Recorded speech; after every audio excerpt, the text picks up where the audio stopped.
My name is Marci Tarlton, and I grew up just right up the street in Benton. I now live in Marion, and my family and I just got back from China, finalizing the adoption of our daughter. And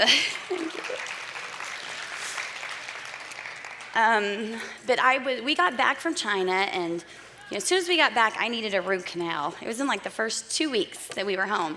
So I'm at the dentist's office, and my mouth is open, and they're asking me all these questions about the adoption, and I'm, oh yeah, and I know they can probably completely understand everything I'm saying, but I just knew for sure I was gonna bite down on the dentist's hand and do something, so I just stopped talking, and I just started praying that, God would give me the right words, that, I just wanted to glorify and honor him and spread awareness about adoption. And so the procedure got done, and I talked to them a little bit, and then the very next morning, I had a message from Tammy asking if I would come here and speak. So this is not my thing, but I had just prayed the very day before that God would allow me to share our story and to spread awareness about adoption, so I couldn't say no.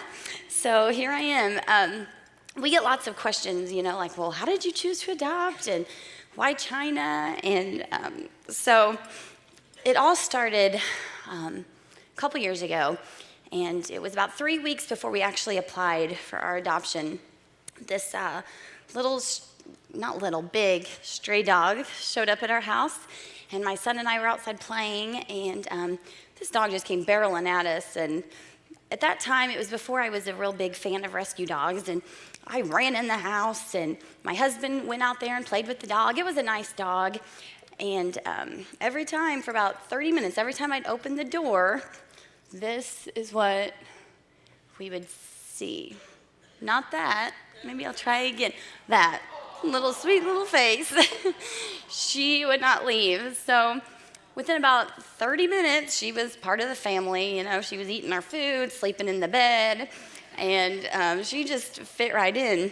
So anyway, it was a couple weeks after we had her. I was talking to my husband in the kitchen one day, and I was saying, I don't think I could ever go out and buy another puppy.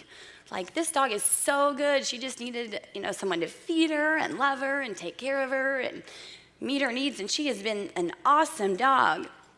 And it was like God shone down, his wisdom, and it was like a light bulb went off, and I could see my husband. He was seeing my wheels turning. He was, I could see the sweat forming on his face. I talked about wanting another kid for a long time, and so I said, it's just how God tells us, children are the same way. There are so many children. We had 2 healthy boys, 2 good pregnancies, and we thought, we don't need to have any more biologically. We'll go and we'll get one that's already born and already here and love on him. And so God used this stray dog to kind of speak to our hearts and tell us that kids are the same way. If you give them love and feed them and you take care of them, they can be just as awesome. So anyway, 3 weeks later, we applied for our adoption, and Bible verses just started coming out, just speaking to us, like James 1:27. Pure and genuine religion in the sight of God the Father means caring for orphans and widows. Psalms 82:3. Defend the weak and fatherless. Matthew 18:5. Anyone who welcomes a child like this in my behalf is welcoming me. So there's so many muddy verses in the Bible where it could go one way, it could mean this, but the verses on orphan care are so crystal clear. And our eyes were just opened up to that. And it still amazes me. I've got a friend who has now started the process of adoption, and she went to her first adoption class, and she told me that there was 2 other couples there, and they were only willing to adopt a white infant child. And I still can't believe that. As Christians, one of them was a pastor, actually, and it breaks my heart. Sorry, I did this 100 times at home, and I did not cry like this, but as Christians, we need to set the example.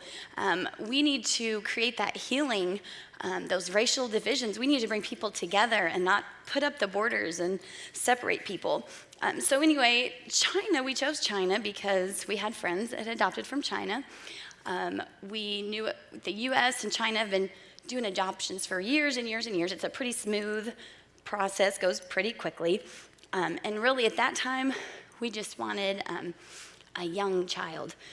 We didn't want, a child that was older and had all that baggage and memories of the orphanage. It was very early in our walk, and that was our mindset at the time. We wanted, a small child, infant. So over the next few months, we did a lot of paperwork. We did fundraisers. We were blessed so much with people who would just give us money, who would do fundraisers for us.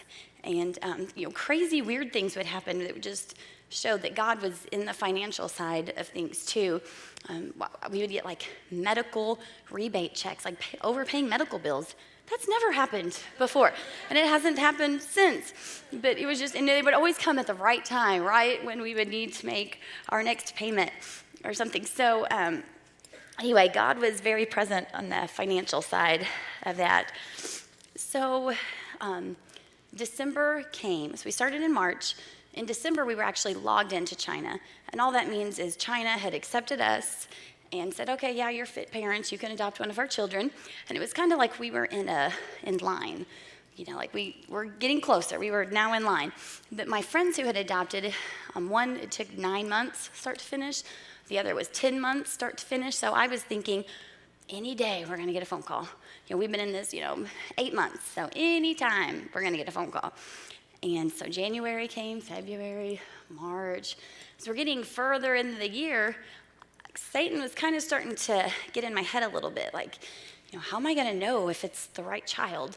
Like, we're going to get this phone call and they're going to send us this file, which is, like 20 to 30 pages of information about a child.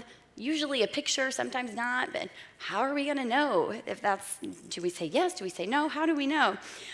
So finally, September came, and it was September 13th. I called our social worker. It was just on a whim, on my lunch hour. I hadn't planned on doing it. I just did it. And so I was asking her, so what's going on? Do we need to change something? How, we haven't got a file, haven't got a phone call, nothing. She said, well, your age is probably the biggest thing right now. You're only approved up to age 2.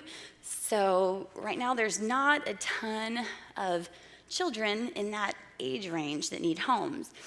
So I said, well, here's God again, beaming down his wisdom, He's been with us the whole process so far. We just need to give up that control, give it to God, and say, we will take any child, boy, girl, doesn't matter, up to the age of Sammy. He's our youngest son, and he was 6 at the time. So we said, any age up to age 6. And so we got off the phone, and 9 hours later, she called me. And she said, I never check my email at night. She said, I just checked my email, and there's a brand new file of a little girl. And she said she just turned 4. And I said, yes, send me the file. We'd been waiting, felt like years to just get a file of a child. And we had already talked about, we would not look at any pictures until we read all of the medical. And if it was something that we could handle, then we would accept the child. So, I see a picture of these dogs on Facebook, and I go and bring them home. Because, if you show me a picture of a homeless animal or child, I just want to bring them home. So we decided we're not looking at any pictures until we know for sure that we can handle the medical. So we read through the medical, and here's the first picture. Sorry, here I go again. So anyway, we were so at peace with it here in our minds for, 8, 9 months. We've been thinking small, underage 2 girl. And within 9 hours from the time we made that decision until we got the phone call, God had just brought so much peace to us. Like, we were not scared of an older child. And God just worked miracle. We've had peace completely about it ever since. We never think, maybe if we would have said no, we would have got a baby. That has never even crossed our minds. She is the perfect fit for our family. So anyway, we had peace anyway. But then I started researching her orphanage, and I found a Facebook page of families that have adopted from where she came from, and there were lots of babies that had been adopted out. So usually in China, it takes a while for the orphanage workers to prepare the files. So if a child is older, like Maylee, 3, 4, 5, sometimes the orphanage is understaffed, or there's just too many kids and they don't get the files prepared until the kids are older. But her orphanage, they had prepared files on babies.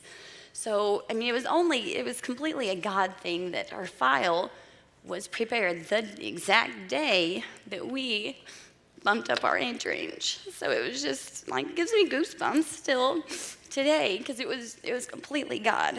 Nobody but God could do that. So anyway, we had people telling us oh my gosh, she kind of looks like Sammy. And she really does. It's so crazy. In the face. My son, Sammy, even asked me, because people were telling him, she looks like you. And he said, am I from China? He was even a little bit confused himself. So anyway, they do. And they have very similar strong-willed personalities as well. So the next few months were spent kind of doing some more paperwork. And then finally we got word from China. They just kind of tell you, hey, you've got to be here this day. And so a couple weeks notice is about all we had. And they said, your gotcha day is December 25th.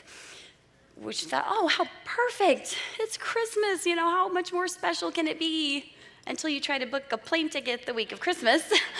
And it was triple the cost. But we did it. We got on the plane, had good flights there. We got there a couple days early, just to kind of adjust to the time change. And then it was, before we knew it, it was go time. And it was it was gotcha day. And again, just complete peace throughout the whole thing. And I'm more optimistic. It drives my husband crazy, I think, because he's a little bit more on the other end.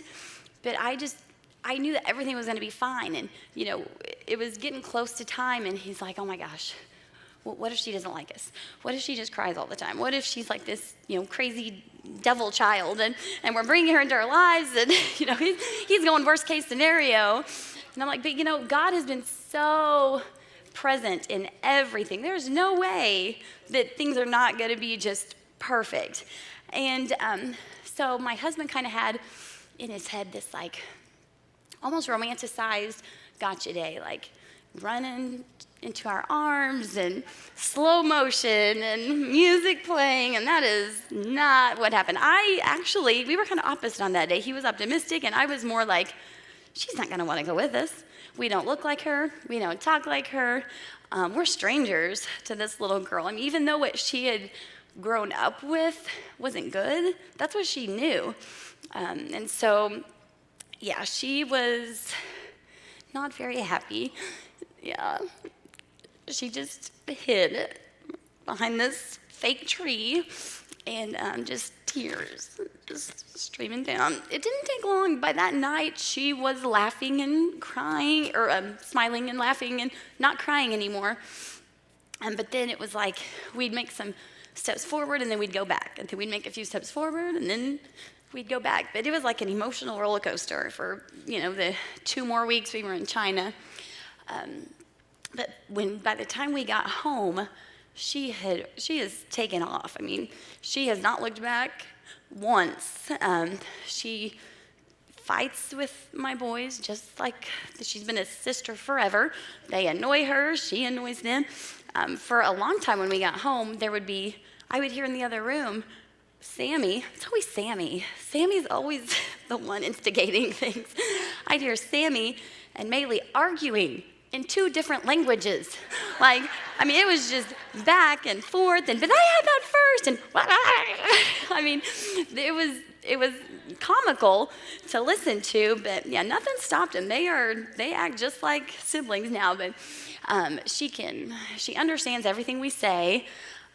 She can speak now. She's putting words together, so she can put together like a 6 to 7 word sentence now. And everything, things have just gone so well. So let me see where I'm at. I'm sorry.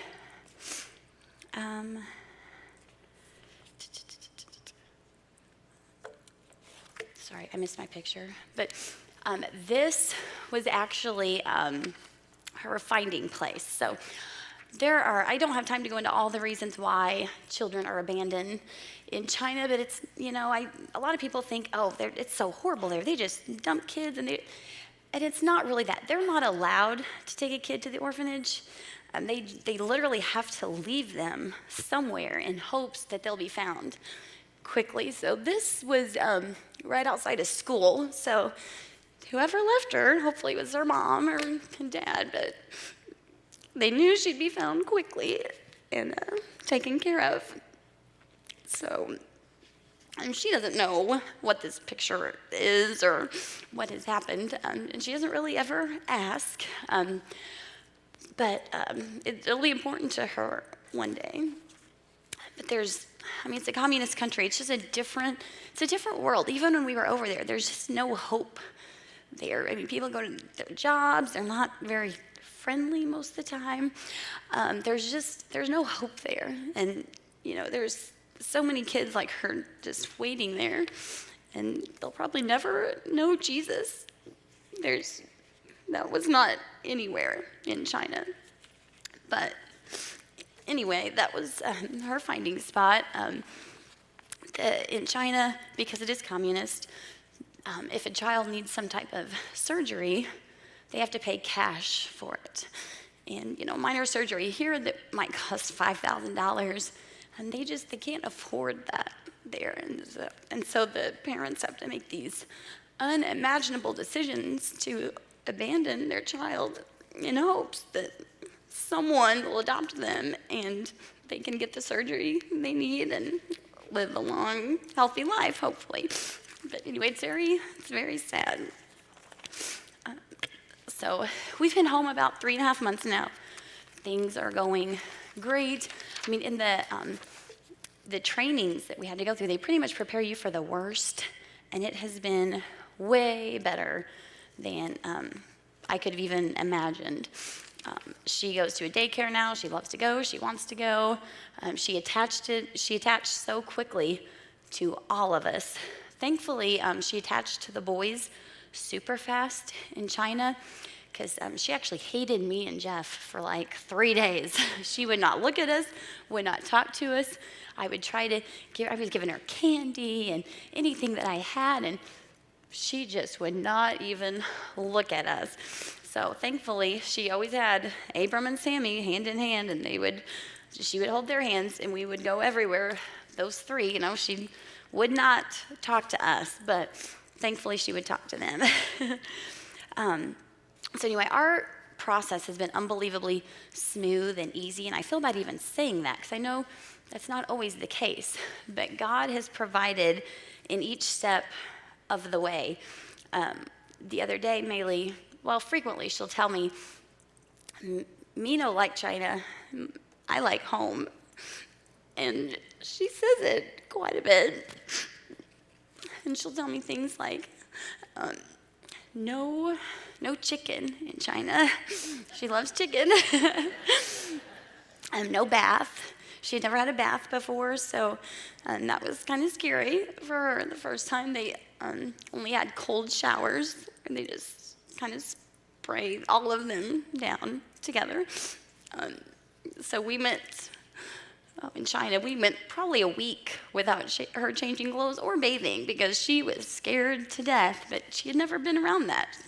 That's not something that she was familiar with. But she really likes home. She never, we show her pictures of China. She'll look at my phone, and she'll go back, and she'll say, "Yeah, that's in China. Me no like China.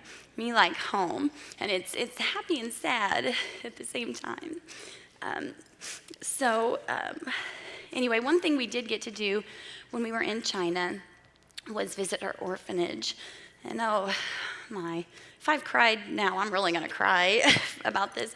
It was probably the saddest day of our lives. And all of us were changed that day. I mean, I remember looking back at my boys and like they were on the verge of tears. I mean, kids just clinging, just wanting that love and just to be held and that touch that they don't get. I mean, there's a nanny is what they call them. There's a nanny there, but they don't really interact with the kids. The kids are pretty dependent on each other.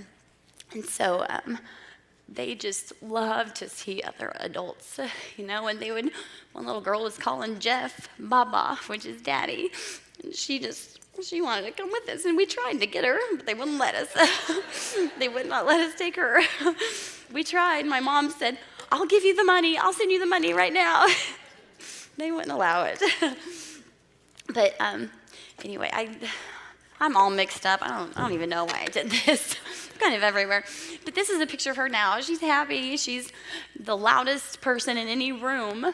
And the first time I took her out to eat, I mean, she laughed nonstop. And she just has one of those voices that travel. Like she can't really be quiet.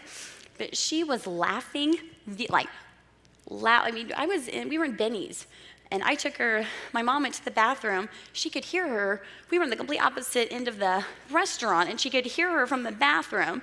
And I mean, just people were looking at us, and like I can't really get onto her for laughing. Like she is just so happy. There's no sadness coming out of her ever. But I mean, she is a typical 4-year-old. She still throws some tantrums, and she still gets in trouble, but she is very much happy. So when we visited her orphanage, I will say this, we saw one level out of 6 levels. So we just saw the kids that were in her age group. There were about 15 of them. And we saw one level of one orphanage out of 5 orphanages in her city, in her small city. China considers it small.